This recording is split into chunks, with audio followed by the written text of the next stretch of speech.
শিব, তুমি তো অনেক দিন ধরে বলছো সিনেমা দেখাবে। আজ আর কথা ভাঙবো না, বিকেলেই নিয়ে যাব। সত্যি তো? মহাদেবের কথা পাথরে লেখা। তাহলে আজ আমি সুন্দর করে সাজবো। শিব, আগে একটা ছবি তুলে দাও। একটা কেন, 10টা তুলবো। না না, আগে একটা দেখি। এই নাও। উফ, এটা ভালো আসেনি। এবার কুয়ার পাশে একটা, ঠিক আছে, এবার গাছের নিচে একটা, সেটাও হলো। এবার রাস্তার মাঝখানে একটা। আমি সিনেমা দেখতে যাচ্ছি নাকি ফটোশুট করতে?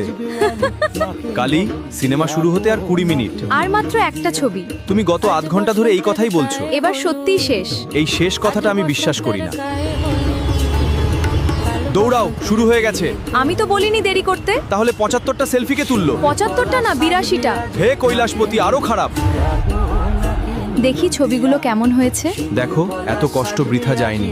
এই ছবিতে আমার চোখ বন্ধ কেন? আমি তখন ঘুমিয়ে পড়ছিলাম।